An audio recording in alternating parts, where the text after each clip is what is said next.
Waktu di IKN itu, rencana itu saya mau nge-tag video produk di sana. Pas masuk ke dalam sana kan muter belakang ya. Pas masuk tuh udah hawanya beda banget, Om. Kayak udaranya tuh langsung kayak pengap, kayak dikelilingin rasanya. Pas keluar dari mobil, ada gedung, kalau nggak salah tuh namanya gedung. Di dalam situ kan kaca. Nah, di balik situ ada sosok-sosok. Ada ya kayak perempuan lagi jongkok, mukanya sebagiannya hancur. Yang saya tangkap sih kayak dia minta tolong. Dan saya juga kayaknya mikir dia ini tumbal proyeknya di sana, bisa jadi gitu. Karena juga dengar-dengar juga ternyata juga makan banyak korban juga di sana sebenarnya. Secara keseluruhan auranya Mas Kiki ini memang menarik sebenarnya, undang mereka untuk mendekat. Tapi mendekat itu selain untuk interaksi, juga menghisap energi.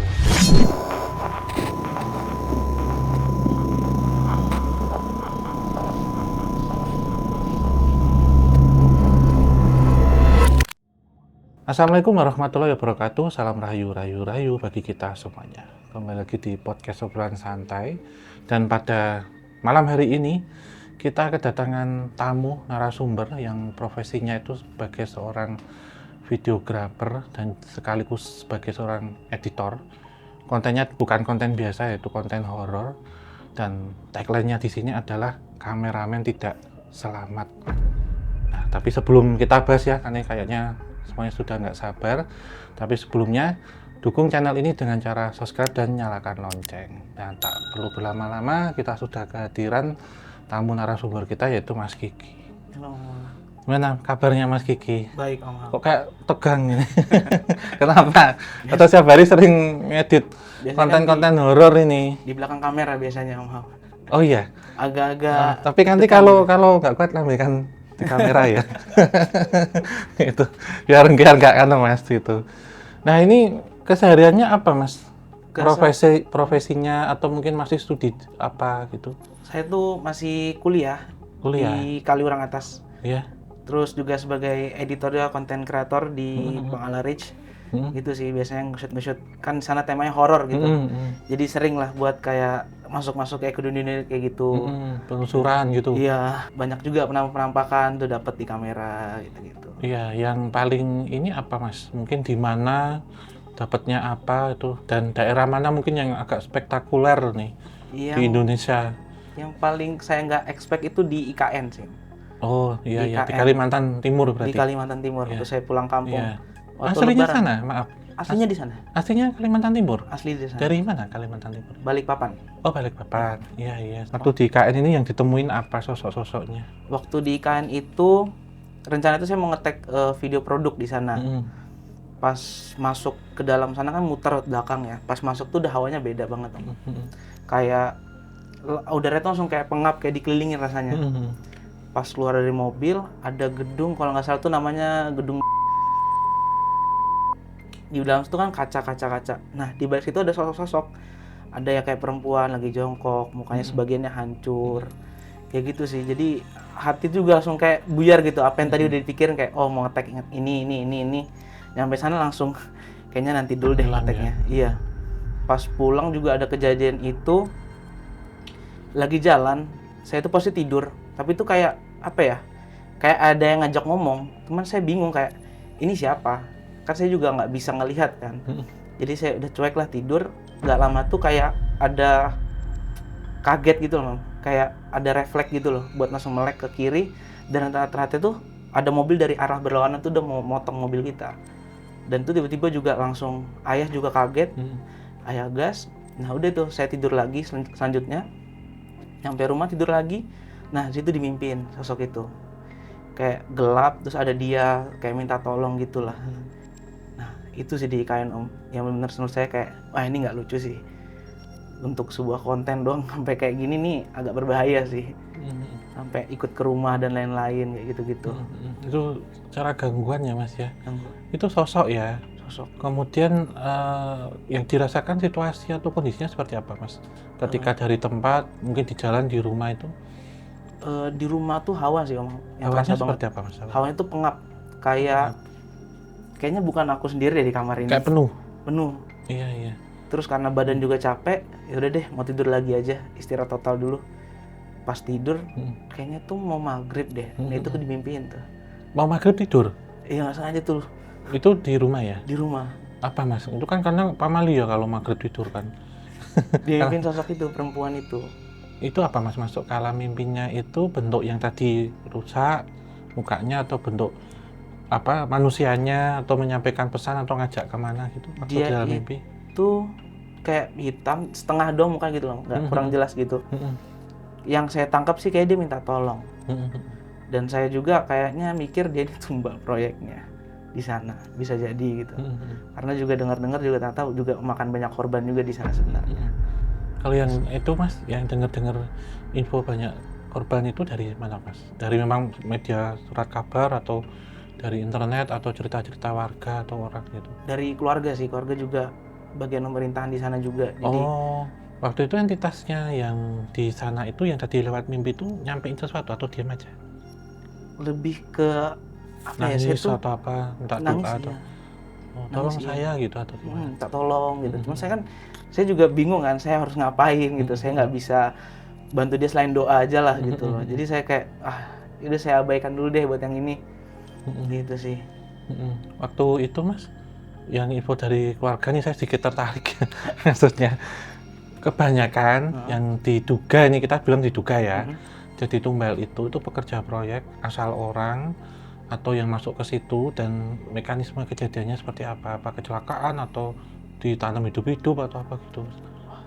Saya kurang apa ya kemarin ya, waktu dengar tuh juga nggak langsung buat nyari tahu lebih dalam gitu loh, karena kayak tahu dan cukup kayak ya udah deh om gitu. Ya berarti ada gitu ya. Ada pokoknya. Setelah itu tadi yang di mimpi itu setelah didoakan hilang mas itu? Hilang.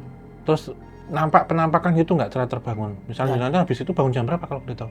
Itu bangun jam 6:30-an. Oh berarti bentar? Bentar banget. Tidur bentar ya? Tidur bentar banget. Terus nggak ada waktu bangun juga misalkan tiba-tiba ada di sebelah sana, kemana gitu? Nggak ada sih om, cuman kayak ngerasa badan tuh capek banget gitu. Kayak abis pergi kemana gitu ya? Iya, kayak habis olahraga kayak kenapa ya nih, udah deh cuekin aja deh. Habis itu kembali ke ikan lagi? Enggak? Lah, sekali itu aja? Sekali itu aja. Ngelihat itu udah, habis itu langsung balik ke Jogja. Oh iya. Mungkin ini ya mas ya, kalau kita sebut itu sebenarnya entitas ini memang ada kaitannya dengan itu sih. Kalau saya sendiri mungkin tidak merujuk pada tumbal ya, tetapi dia kayak kehilangan rumah. Mungkin itu kan dulunya hutan. Di setiap hutan itu kan ada, kita sebut itu untuk rumah tinggal atau hunian makhluk astral ya. Sebenarnya dia kehilangan rumahnya gitu, jadi kayak minta tolong ini itu. Nah ketika itu diambil sebenarnya, maka mereka minta kompensasinya tumbal yang diberikan berikutnya gitu. Jadi tidak, ibarat kata apa yang sudah diambil itu, apa yang sudah diambil ya itu harus diganti gitu. Tapi ini mas, kalau keluarga yang Mas Kiki yang kerja di pemerintahan itu juga sempat mengalami gangguan-gangguan serupa nggak? Yang mungkin kasusnya lain tapi berasal dari tempat yang sama. Kalau yang itu kayak saya belum ada nanya ke om saya deh itu. Cerita juga nggak? Nggak ada itu, soalnya mereka tahu saya suka dengan hal kayak gitu. Jadi mereka nutup gitu buat cerita-cerita gitu. Takutnya saya malah nekat explore tuh buat nyari tahu gitu. Jadi nggak, mungkin tahu tapi nggak cerita ya, atau nggak disampaikan ya. Oh iya. Terus kemudian ini ya mas ya, waktu ini kan mas jadi yang ngerekam nih, videografernya sama sekalian yang editing gitu. Lah kalau misalkan ada istilah kan, terkadang kita mau menyuting atau kita mau merekam sesuatu hal itu harus ada izinnya atau harus kula nuwun. Kan apalagi kontennya horor nih. Mas Kiki sendiri nyikapinya itu gimana? Kalau sebelum mulai nge-shoot nih misalkan gitu. Biasanya itu saya sih cukup dalam hati, saya doakan dulu. Kalau nggak entah dari tim saya juga bakar dupa, saya ikut doa, saya izin.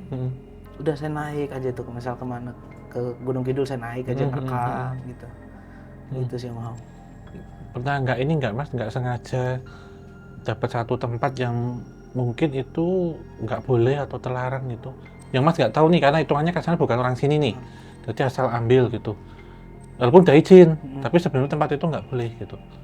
Ada om Hao. Di mana? Di daerah Dipo Winatan kalau nggak salah. Iya. Ada satu rumah yang nggak boleh direkam.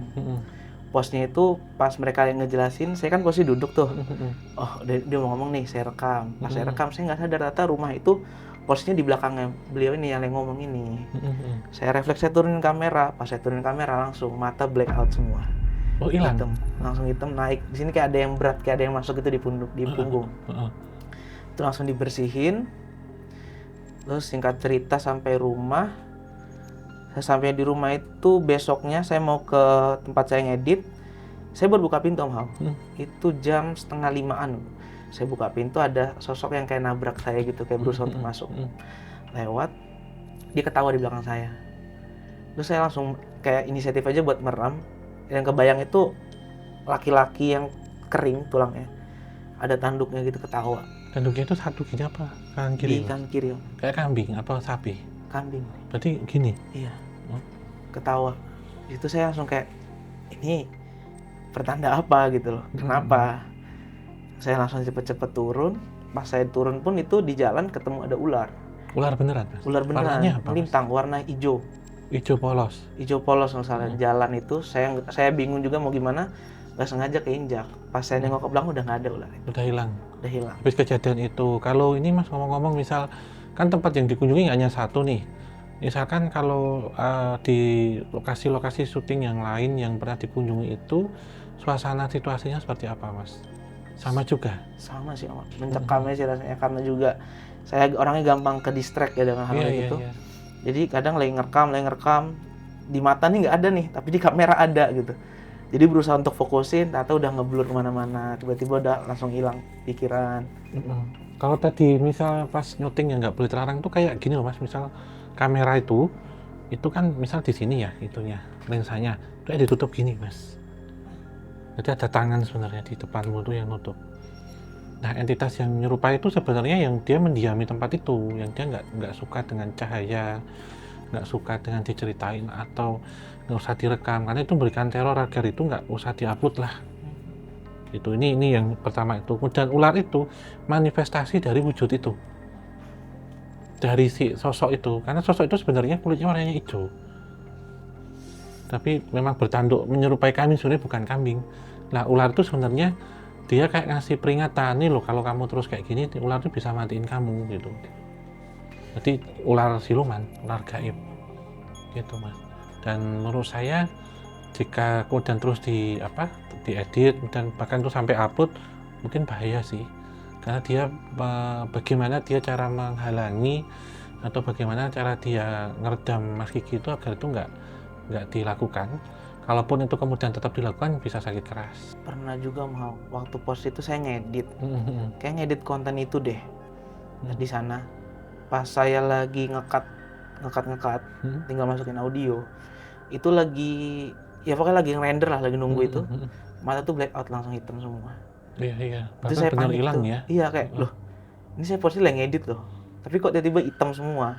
Itu sempat kemudian masuk mimpi gitu nggak? Pernah ngalami? Mimpi pernah Om sekali. Apa itu? Ya si sosok itu. Yang tadi itu? Iya, tapi cuma sekilas gitu loh. Oh. Saya bingung juga kayak kok dimimpin berkali-kali ini. Pertama ditabrak, yang kedua ini dimimpiin. Terus yang terakhir tuh yang itu pas lagi ngedit tiba-tiba langsung black out sama mata hitam. Iya, itu kayak gini ya Mas, bener ditutup dari belakangmu gini. Itu bisa mengancam ke mata sih. Itu kalau diterusin bisa buta. Dia pakai kuku-kuku panjang. Mungkin jangan sempat ngalami tindihan juga waktu itu. Gitu. Soalnya waktu setiap saya habis penelusuran, saya mau ngedit, itu tuh rame rumah langsung. Kayak rame, sekeliling tuh pengap, ada yang datang. Dari bawah tuh ada yang naik, rasa kayak ada yang loncat. Oke. Ini apa ya? Selalu berdoa aja pokoknya selama ngedit itu. Iya. Tapi Mas Kiki tau nggak itu tempat itu ada urban legend-nya apa gitu sebelumnya? Ada cerita apa di situ? Itu nggak, atau dari yang ada pemandunya ya? Iya. Itu nyeritain apa Mas?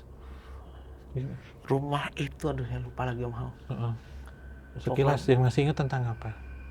Pokoknya tuh rumah itu bekas ditinggal, rumah itu dikontrakin. Terus ditinggalin beberapa keluarga. Dan itu selalu bergantian keluar masuk. Yang nempatin ya? Iya, mereka tuh merasa nggak nyaman gitu di situ. Dan spotnya yang paling besar energinya itu ada di belakang di sumur. Sempat ke situ juga? Iya. Sempat direkam waktu itu? Yang di sumur tuh nggak apa-apa untuk direkam, tapi untuk rumahnya itu jangan. Khusus rumah? Mm-mm. Iya. Pas yang di sumur itu emang kerasa, emang banyak Mm-mm. kayak pohon pisang kan di sumur. Itu banyak kayak sosok-sosok pocong-pocong berdiri rame di situ. Gitu sih Om. Yang dapat itu ya. Berarti sebenarnya entitas tadi itu ya, dia sudah sampai ke fisik, berarti memang dia nggak suka. Mungkin ada sesuatu aliran situ, entah pemujaan tentang yang berkaitan dengan satanik ya, ataupun berkaitan dengan pesugihan gitu. Jadi satu rahasia yang nggak boleh orang tahu gitu. Karena di sini itu sudah, kalau sudah main ke fisik dan ini itu sebagai peringatan awal. Kalau mungkin itu diteruskan bisa menyelakai dalam hal kayak tadi digigit ular, sakit keras, bahkan mungkin amit-amitnya bisa meninggal gitu. Karena dia nggak mau ada yang ini disampaikan gitu ya, untuk disimpan gitu. Kemudian ini Mas, kalau ini kan satu tempat ya, tempat-tempat lainnya misalkan yang mengalami hal serupa walaupun sudah izin pernah? Pernah. Di mana Mas Di itu? daerah itu kayak minggu kemarin deh, di daerah Wirokerten. Iya, iya. Daerah Wirokerten itu kita sowan ke makamnya Gajah Wong kalau nggak salah. Titik pertamanya Gajah Wong. Situ ada penampakan di luar makamnya, pocong. Itu Pocong aja? di penelusuran pertama ada jelas, ada videonya juga. Di yang kedua, penelusuran yang kedua ada juga. Tapi itu ya kayak ya udah, emang ada mereka ya sudahlah. Di dunia mereka aja gitu. Pas kami pergi ke SD, nah di SD itu yang menurut saya kayak ini nggak lucu sih. Mereka tuh berusaha ngedistract saya kayak ayo dong ke belakang, sedangkan di belakang tuh emang nggak boleh ke situ. Katanya tuh ada portal di situ. Saya tuh benar berasa kayak ditarik buat ke dalam sana, yuk ke dalam sana. Cuman rasanya tuh berat aja buat ke sana gitu loh. Dan seringkali tiba-tiba di pinggir-pinggir mata ini ngelihat kayak ada yang manggil, tangan-tangan keluar. Terus ada seorang perempuan nangis. Banyak Om. Sampai waktu proses editing tuh waktu itu saya kerjain di Kota Gede. Itu posisinya saya juga blackout lagi di situ. Oh, kayak sama lagi ya? Iya, tapi sebelumnya itu saya ngerasain kayak emang ada yang masuk nih. Cuma saya nggak tahu itu siapa. Jadi saya kayak ya udah terfokusin aja, cepetin kelarin. Tiba-tiba hitam semua. Dan itu lumayan agak lama deh kayaknya itu. Tapi benar-benar kayak buta gitu Mas? Iya, saya sadar saya lagi melek ini. Iya, iya, iya. Cuma kok hitam gitu loh. Iya, ini mungkin kayak Mas Kiki berkata kan karena ngerekam ya, kalau saya sebut ya, atau yang bersinggungan secara visual. Jadi sebenarnya ada beberapa entitas yang ngajak itu dalam kondisi ingin menjerumuskan juga ada. Kayak diumpanin gitu loh Mas. Karena kalau kita berbicara, ini kan hanya hilang di lokasi sebenarnya, tapi ketika itu diabadikan misal untuk fotografi ataupun untuk videografi, kan itu diabadikan Mas. Yang saya juga, berarti karena mereka tahu bahwa Mas itu yang rekam, itu mereka antusias tentang itu. Ini sebenarnya jadi pertanyaan bagi saya, apakah pernah ada file yang rusak, korup, itu pernah Mas, yang hilang? Sering banget Om. Sering? Sering. Contohnya seperti apa Mas yang hilang itu? Contohnya itu yang kayak di SD itu deh, di SD di Wirokerten. Itu ada perempuan nangis, suaranya itu jelas banget. Saya sudah kencengin semuanya, saya ekspor, pas diekspor Nggak ada? saya cek hilang. Pertama hilang dulu, Iya, iya. korup. Korup ya. Saya ekspor ulang, cuma suara bis panjang itu. Terus yang ketiga, pas saya mau ekspor, badan langsung lemes semua. Sama sekali lemes gitu Mas? Lemes Iya, banget. Jadi saya kayak, oke berarti kayaknya ini nggak boleh deh. Untuk ditayangin, untuk di-upload ya. Kalau yang filenya nggak ketemu sama sekali Mas? Filenya nggak Mungkin ketemu. waktu ngerekam itu baik-baik aja, dimasukkan di memori, waktu mau dipindah misal ke komputer atau ke laptop itu loh, kok ini hilang, nggak ada. Pernah juga? Ada. Itu pasti mana? Itu di daerah makam Ratu Mas Malang. Iya, iya. Di pas kita ke bagian sumur kalau nggak salah. Yang anu itu kolam, Iya, sendang. kolam, Iya, sendang situ. Di belakang itu ada klip di mana tuh kita ngerasain energinya si kerannya kalau nggak salah. iya, iya. Itu file itu hilang. Bagian itu hilang semua. Tapi lainnya aman? Aman. Cuma dipotong itu aja? Yes. Waktu kita ngerasain tuh hilang semua. Sisanya yang tuh kita masuk ke dalam makamnya tuh ada. Terus juga waktu yang ngejelasin, waktu lagi dijelasin semua itu bagian itu audionya hilang juga. Itu sih. Tapi sempat di backup langsung kalau habis syuting? Langsung hariannya saya backup. Kalau badan saya fit, saya backup. Cuman kadang saya lagi mau nge-backup, Lemas misalnya. lemes, di rumah tiba-tiba rame, ada yang datang Ada rasanya. gangguannya, teror Iya. dibawa pulang gitu mesti ya. Pasti ada itu, Om. Iya, iya. Itu Nanti yang ganggu nanti sih. mungkin saya akan tanyakan teror yang dibawa pulang itu efeknya dan gangguannya seperti apa. Tapi sebenarnya karena kaitannya dengan rekam-rekam, di situ kan butuh memori dan juga listrik ya. Sebenarnya kalau kenapa Mas Kiki lemas itu sebenarnya energi bioelektromagnetikmu itu lemah ketika bersinggungan. Jadi mereka kayak nyerapnya itu cepat. Jadi langsung lemes kayak kehilangan ion tubuh itu loh Mas. Rasanya ya kayak darah rendah. Itu sebenarnya saya sarankan mungkin kalau merasa lagi nanti Mas Kiki bisa minum air kelapa muda sih yang hijau biar ionnya cepat naik lagi. Karena mereka sangat dekat banget ketika akan melihat itu. Bahkan ketika ngedit itu mereka juga ngamati. Kayak ngisi gitu. Pernah ngerasain itu? Pernah, Om. Jadi Heeh. kan posisi saya ngedit tuh ini monitor Mhm, laptop saya. Nah, yang monitor sebelah sini tuh kadang saya matikan kalau saya lagi mhm, ngedit fokus. Di monitor itu kadang ada bayangan yang mhm, kayak waktu itu ada bayangan hitam gede megang kan entah megang tongkat entah megang apa, dia cuma berdiri di belakang mhm, saya. mhm, Itu juga pas saya lagi milih lagu. mhm, Pas buat saya lagi ini milih lagu, nyisipin ya. iya, kayak ditegur gitu loh, mau. Kayak Mhm, jangan pakai lagu ini. Ya udah saya denger randomnya ya. Saya pilih ini yang cocok, saya masukin tuh aman. Langsung aman. Gak ada ngerasa berat, gak ada rasa apa-apa.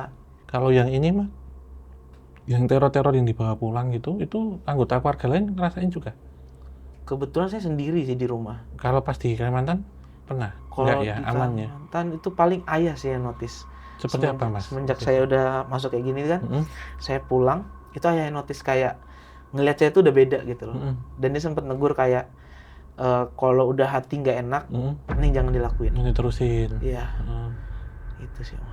Iya, kalau pas di kosan sendiri Mas, itu tetangga kos itu pernah keganggu? Enggak sih. Paling Mas Kiki yang aja? saya doang. Heeh. Entah kursi itu dia maju ke sebelah saya. Anu jalan sendiri gerak gitu? Iya, geser Heeh, ser tahu kayak, heeh. aduh, Ini apa gitu? ini Heeh. apa? Ini siapa yang duduk di Mhm, sini? mhm, Udah kadang kayak gitu saya langsung tutup laptop, saya kerja di luar rumah mhm, langsung. Gitu mhm, sih. mhm. Terus misal cara netralisir di sana ada juga, misal mandi air garam atau apa, atau sempat misal dikasih tahu waktu pembersihan, nanti gini ya, nanti gini ya gitu? Kasih tahu sih mandi air garam, minum Heeh, air kelapa, sama istirahat sama total dulu berarti ya? aja. Oh, tapi dilakukan? Dilakukan. Habis itu misal tetap dilakukan, ada eksistensi mereka nggak Mas? Misalkan dari jauh atau masuk mimpi dan kondisi yang sama? Masih. Pernah apa Mas yang pernah dialami? Waktu yang di Wirokerten itu Mhm, ada satu sosok kalau nggak salah itu megang kaki saya mhm, mhm, dan itu kebetulan tuh sore juga lagi pulang kampus lagi tiduran sebelum kerja tiba-tiba dipegang mhm, hawanya panas pas saya berdiri itu sakit semua langsung mhm, mhm, gitu sih. mhm. Tapi pernah kepikiran nggak Mas, kalau kan ini sering ke tempat angker ya, yang lihat, dengar, ngedit ya, merasa nggak lebih peka gitu? Saya tuh lebih apa ya, saya kan nggak bisa ngelihat, Iya, iya. jadi mungkin pas mereka mendekat tuh saya ngerasa kayak Mhm, kadang tuh kayak ada alarm gitu loh di badan mas. mhm, Kalau udah sampai hati kayak mending pergi dari sini deh. Nah itu kadang mhm, saya ikutin itu aja deh. Dari hati udah nggak enak banget, mhm, oke saya pergi menjauh. mhm, Soalnya pernah satu momen tuh saya dengar kayak gitu, cuma saya cuek aja lah. Dan tuh ngerasa berat semua badan langsung. Kadang tuh kayak yang di Wirokertan tuh muka sebelah rasanya kaku semua. Dan ternyata tanya teman-teman juga mereka bilang, iya muka aku beda sebelah. mhm, Lebih tua sebelah. Kayak gitu sih om. mhm. Berarti itu ada sosok juga yang kata teman-temannya Mas, yang ngikuti atau coba masuk gitu? Ada. Apa Mas itu yang mereka ceritakan? Mereka itu nggak mau ngejelasin detail ke saya. Mhm, Tapi katanya emang ada yang nempel di belakang gitu mhm, loh. mhm. Dari SD itu emang kayak tertarik mereka masuk gitu loh. Oh, itu udah lama? Dari SD itu tadi Dari yang SD dimasuk? itu, di It depan itu kejadiannya. itu SD yang apa maksudnya SD aktif atau nonaktif toh, Mas? Terbengkalai Terbengkalai? dari 2006 kalau nggak salah. Oh, gempa ya, lama juga Iya. ya. Sekarang hampir 20 tahun lebih. Iya, sebenarnya ini melihat entitasnya ini memang sama sih saya sebut ya. Memang sosoknya itu kayak kakek tua gitu ya. Terus kemudian memang menurut saya bukan rusak separuh ya. Tapi itu akan masuk itu separuh sebenarnya. Dia akan merasuk gitu, tapi separuh badan doang gitu, Mas. Nggak bisa full gitu. Karena dia nyenggol atau kalau kita sebut itu nempel. Tapi saya mau nanya Om, Iya. kenapa mereka itu seneng banget buat nempelin saya gitu loh? Iya. Dari sekian banyaknya yang ikut syuting gitu. Heeh. Kok saya doang yang selalu kena impact-nya gitu? Kalau yang lainnya nggak seperti itu? Gangguan-gangguan atau? Beberapa paling kayak ya mual, Mhm. tiba-tiba kosong, badannya panas dan lain-lain. Mhm. Impact-nya tuh paling besar ke saya. Iya, karena begini Mas, karena Mas kan kalau kita sebut itu rutinitasnya kan seperti videografer seperti ini ya, itu memang secara tidak langsung akan mengarahkan akan sensitif memang ke bawah atau katup batinnya bisa terbuka, bukan kemudian bisa melihat, tetapi itu akan digempur oleh mereka bagaimana untuk bisa masuk. Jadi yang kita khawatirkan bisa kesurupan sih, kalau nggak bisa ngelola itu. Cara Ya, ngolahnya gimana tuh? misalkan ya kayak kita mandi garam itu paling paling dianjurkan dan minum air kelapa karena pembersihan. Diusahakan setelah dari tempat itu adalah bersih-bersih sebelum tidur ya, harus hati-hati karena tadi yang kejadian kursi diseret atau apa itu sebenarnya mereka ingin menunjukkan eksistensi karena wujudnya ya kalau kita sebut hampir sama ya, bentuknya bukan anak kecil kayak orang kerdil itu Mas, kayak orang cebol gitu, itu kayak dorong gini sret gitu. Itu mereka memberikan eksistensinya itu kita sama, kita ada di sini ataupun mereka iseng aja gitu karena ngikut. Ketika kita semakin takut kemudian barang bawaannya sudah nggak enak, itu cara untuk mereka merasuk sebenarnya, entah kemudian masuk komunikasi lewat mimpi atau kemudian mereka mencari celah untuk ngelubangin katup batin itu Mas. Dan kalau katup batin itu lebarnya semakin besar, segala entitas nanti yang khawatirkan bisa semuanya masuk. Jadi harus dijaga bersih-bersih dulu utamanya. Bersih-bersih utama, kalau kemudian merasa nggak enak jangan diteruskan karena itu alarm tubuh untuk memperingatkan kita itu agar tidak diteruskan. Karena itu kan kita punya barrier ya, kalau itu ditahan itu jebol, sayang kan Mas, nanti bisa kerasukan jenengan. Gitu. Nah ini SD yang terbengkalai itu ya, kalau menurut Mas Kiki sendiri, lokasi paling angker yang pernah dikunjungi dan ceritanya seperti apa Mas? Tempat itu yang pernah menjadi pengalaman itu apa? Mungkin kan kalau nyuting kan mungkin nggak dengerin toh Mas? Iya. Kan langsung dengarkan ya. Yang masih terngiang-ngiang atau apa itu apa? Yang paling terngiang itu Hmm. di eh makam Ratu Mas Malang sih. Karena pas survei ke sana, Iya. itu sempet beberapa kali tuh saya kosong Mas naik gitu. Pikiran tuh kosong, ngeblank. Dan kan tikungan kan. Ada jalan yang kayak jurang kalau nggak salah ke bawah. Iya, iya. Nah, saya ketariknya ke dalam sana. Buat turun lihat situ mau ngecek. Untungnya tuh ditegur kayak jangan ikut sini aja naik ke atas. Lihat jalan ini. Saya ikutin pas sampai atas itu ngerasanya kayak disamperin sesuatu gitu loh. Dari atas tapi turun ke bawah saya kayak apa ya ini? Dan posnya itu saya belum tahu itu sosoknya apa dan lain-lain. Benar baru datang survei gitu-gitu.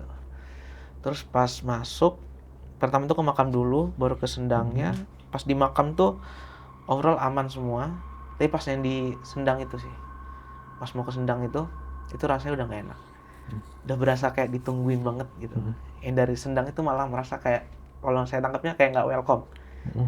Yang lain tuh kayak fine, aman semua. Yang itu sih. Karena pas hari H acara itu juga, pas di hari terakhirnya, itu yang paling mengerikan pas pulangnya. Rasanya itu semua yang dari di luar itu datang semua di atas kita. Buat kayak ngusir aja cepet keluar. Udah nggak usah lama di sini gitu ya. Pas sudah mulai di atas tuh pohon-pohon bambu goyang semua, baterai lighting tuh kosong langsung. Dari yang full langsung jadi 0. Kamera juga mulai ada kayak green screen semua. Saya kayak oke, kayaknya ini beneran nggak bisa lama-lama di sini deh. Terus juga pas turun tuh juga ngerasa kayak tangan tuh dipegangin gitu loh. Tapi nggak tahu sama siapa. Di bawahnya tuh buat keluar dari situ, dari rombongan itu. Gitu ya. Iya. Pas keluar sampai rumah, pas saya mau mandi, kan ada kandang kucing di rumah saya. Itu gerak main sendiri. Pas saya naik ke atas mau mindahin file juga, dari bawah tuh kayak ada yang naik tapi cepet gitu loh. Saya kayak oh ya udahlah, fokus aja deh, mau mindahin doang kok. Pas mindahin dari rumah sebelah ini kan posisinya lagi liburan ya, mahasiswa jadi kosong. Ada suara orang turun cepet juga. Kayak wah ini kayak lagi aktif banget nih hari ini di rumah nih. Gak lama dari belakang suara nangis kuntilanak dari atas. Itu sih Om, itu menurut saya yang kayak ini bahaya deh buat kedepannya deh. Iya, sebenarnya kalau kita lihat memang lokasinya ini kan sedikit terlarang ya Mas ya, karena menyimpan rahasia sebenarnya, terutama di tempat yang atas itu. Jadi memang di Ratu Mas Malang itu menyimpan rahasia sebenarnya, yang tidak seperti itu, yang kita ketahui seperti itu, tapi sebenarnya tidak seperti itu. Jadi mereka menurut saya sangat-sangat selektif. Mungkin menseleksi tentang cerita yang akan disajikan seperti apa, dan berharap justru jangan sampai tersebar karena membahayakan orang yang menceritakan itu juga bisa gitu. Dan sedang yang atas itu berkatakan kalau kita sebut sedikit tanah yang terkutuk Mas, dikutuk ya, karena disiapkan kondisi juga dari Ratu Mas Malang ini kan tidak suka dengan Amangkurat pertama ya, diperistri gini-gini sampai kemudian meninggal, dan berkata dia disiapkan satu tempat liang lahat yang dia dalam pesan terakhirnya untuk dimakamkan dekat dengan almarhum suaminya, tapi dibuatkan di situ kan nggak mau. Kemudian kubangannya liang lahatnya itu bahkan sampai berhari-hari di situ Amangkurat sampai membusuk dan dibujuk untuk pulang, akhirnya tetap dipindah, dimakamkan di bawah. Itu kan calon kuburan sebenarnya, sehingga tempat ini menyimpan energi kelam menurut saya. Nah, ketika masuk ke situ sebenarnya ada satu hal yang menolak, itu justru bukan berasal dari lokasi, tapi dari leluhurmu, moyangmu kalau kita sebut. Itu yang nanti akan merujuk pada tadi mau turun nggak boleh, kemudian ada yang ngandeng untuk turun ke bawah. Nah, ini memang kalau kita sebut kayak nenek-nenek gitu. Jadi mungkin dari leluhurnya Mas Kiki ke atas dulu ya. Saya melihat seorang perempuan tua dengan rambut digelung, kemudian pakai baju serba kuning gitu, tapi menggunakan kerudung warna kuning, bukan jilbab tapi kerudung. Memang tingginya Mas Kiki ya gitu, memang agak sedikit gemuk ya beliaunya ini, tapi sedikit bongkok dikit. Nah, itu yang tadi melarang masuk situ. Kenapa? Karena yang dikhawatirkan, karena tempat itu kan menyimpan medan magnet ya, boros, nanti energimu langsung habis, bisa pingsan. Berarti Gitu. yang jaga ini selalu di mana-mana, selalu ada di samping saya. Iya, itu sebagai pelindung, karena kalau kita sebut ya, secara keseluruhan auranya Mas Kiki ini memang menarik sebenarnya, mengundang mereka untuk mendekat. Tapi mendekat itu selain untuk interaksi, juga menghisap energimu. Jadi harus hati-hati, sehingga leluhurmu itu kayak membatasi. Ini terlepas dari menjadi videografer ya Mas, itu terlepas dari itu gitu. Sehingga kalau kemudian mereka mengejarnya seperti itu jadi apa yang kita sebut itu katu batinnya yang terancam, karena mereka bisa keluar masuk dengan mudah. Nah, kalau itu terjadi, selain tadi kerasukan, bisa pingsan seketika, kayak ibarat kata baterai itu ngedrop Mas Kiki. Nah, tadi indikasinya bahwa ketika kita kan ya punya apa tadi Mas, kayak apa indikator di perangkap itu kan gampang ngedrop ya Mas, di perangkatnya tadi itu sebenarnya gambaran yang nampak secara visual. Ketika mereka mendekat, itu akan menghisap energi itu. Nah, di badanmu bisa habis, nanti bisa sakit. Soalnya ada 2 teman saya. Iya. Di beda waktu itu mereka bilang kayak kasar tuh kayak kamu tuh menarik di mata mereka. Sampai nanya ada pakai apa dan lain-lain. Oke, nggak ada pakai apa-apa dan nggak ngerti hal kayak gitu. Awam gitu ya. Iya, tapi sering kadang saya pergi touring, kerasa tuh ada yang nempelin. Banyak pas mau pulang ke rumah, entah dari mana-mana dekat rumah, ada ngerasa tuh ada lagi nih yang deket nih ke badan nih. Ya gitu sih Om. Itu kenapa ya? Iya, kalau kita sebut memang kalau aura menarik itu biasanya ada warna-warna yang dia jernih Mas. Misalkan di sini lebih ke kuning jernihnya ya, mesti kuning kayak kuning mentega itu loh Mas, tapi lebih jernih.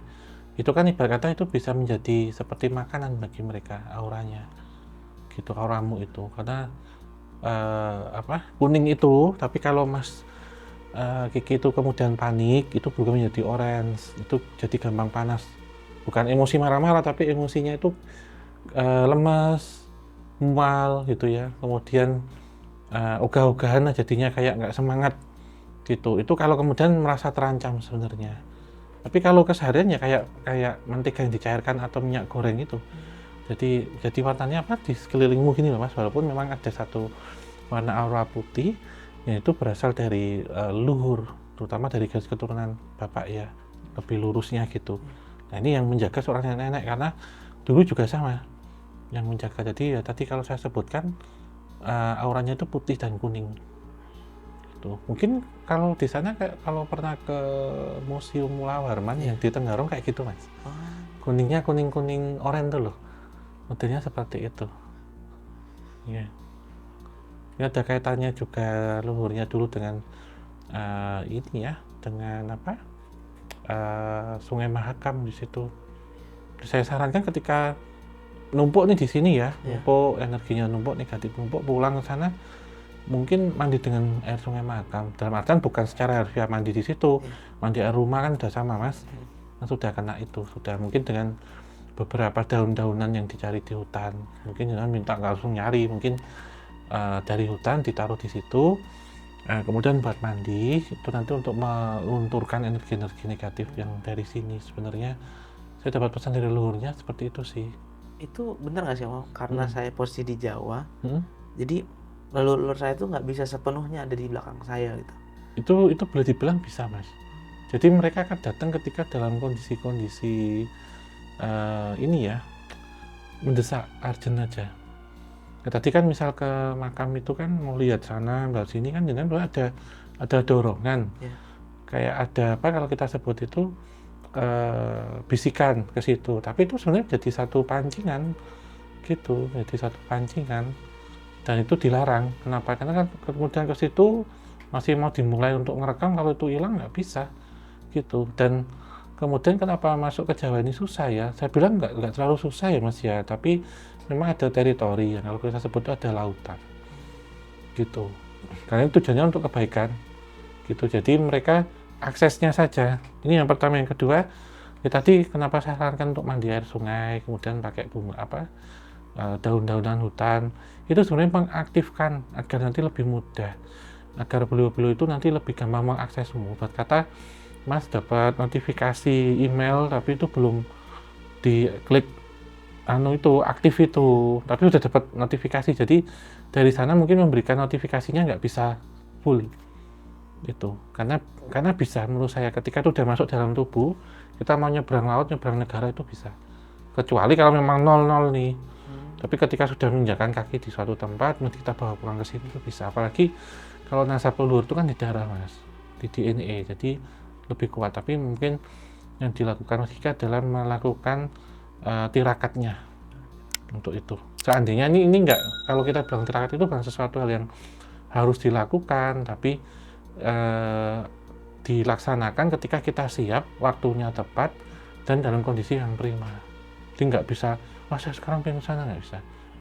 Kebetulan pas nanti kita pulang, dikonsultasikan mungkin dengan keluarga, lalu sedikit melakukan tirakat itu. Nanti insya Allah pas balik ke Jawa lebih kuat. Aku kaget ini Om. Iya. Tapi selama ini sempat merasakan kehadirannya kalau yang dari leluhur. Pernah lewat mimpi atau apa gitu, mungkin bisa diceritakan Mas. Di kota gede itu pernah lagi ubur ampe.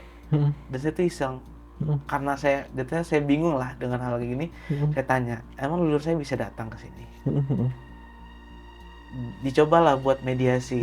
Yang masuk tuh sosoknya kalau nggak salah harimau atau macan gitu. Pas masuk, itu saya ngerasa satu ruangan itu bau kayu jati. Menyerupai kayu jati gitu ya? Iya, dan pas itu saya sama kakak saya, kita berdua tuh muka udah merah banget.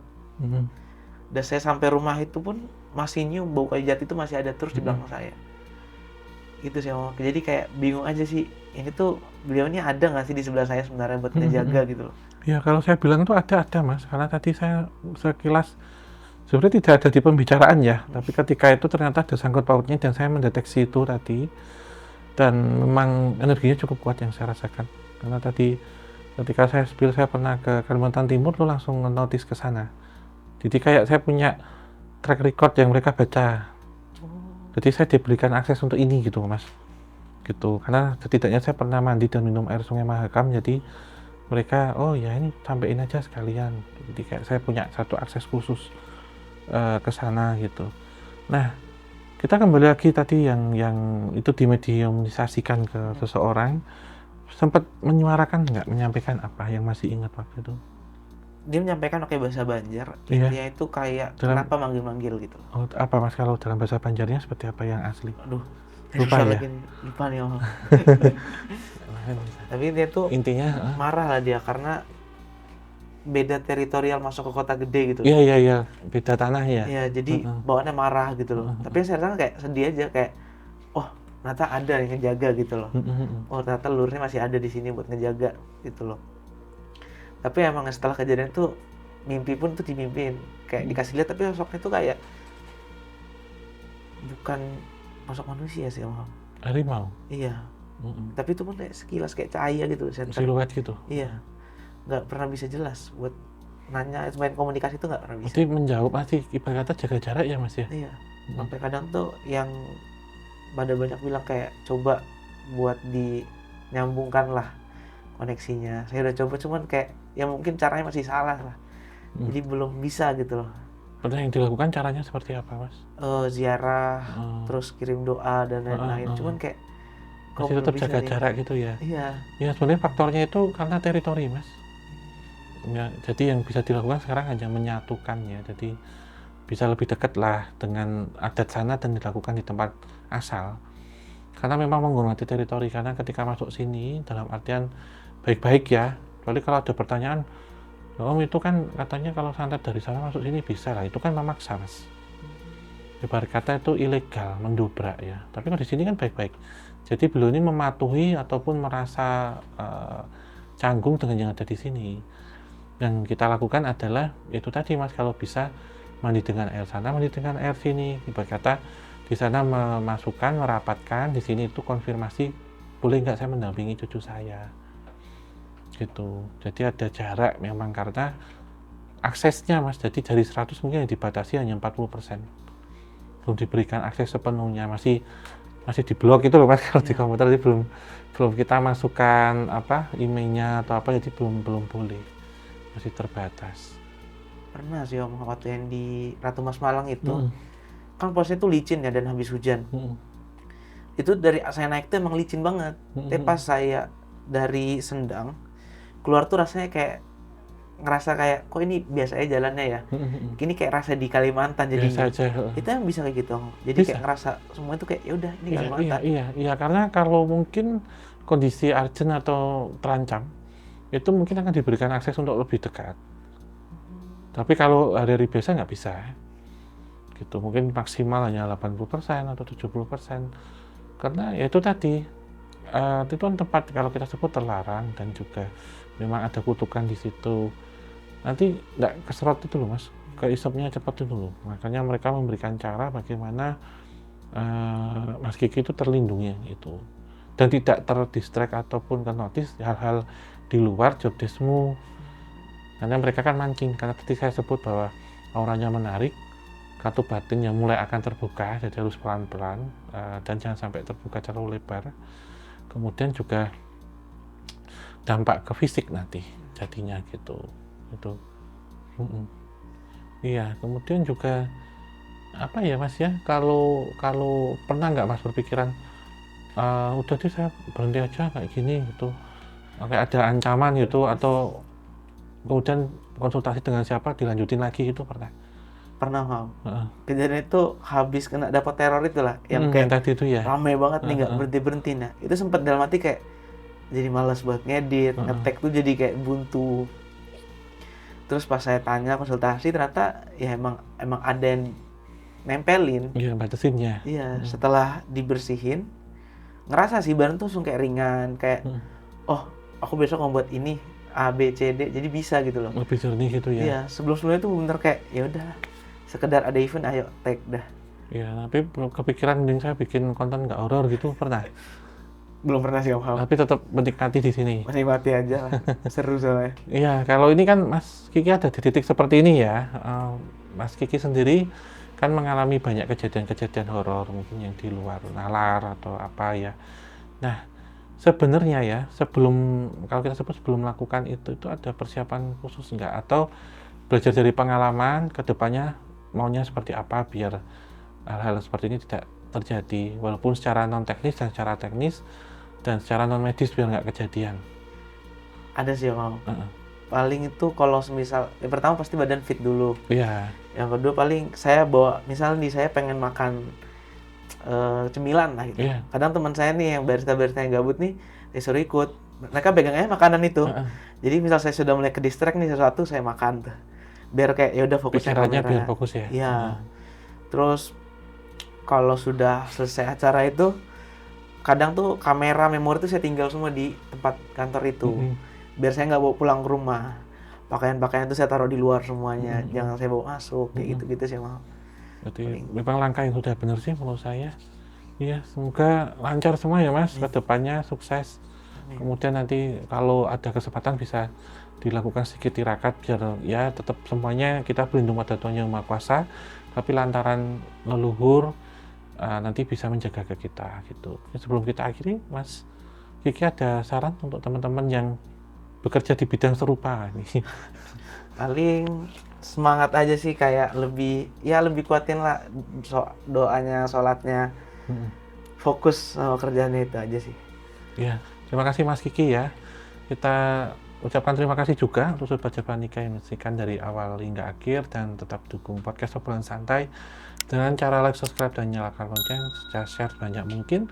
Dan mungkin yang tertarik ya, yang kepingin memiliki nih, salah satunya kaos merchandise dari tim KTJ, nanti dapat memantau dan dapat membelinya bisa di toko oranye ataupun toko hijau.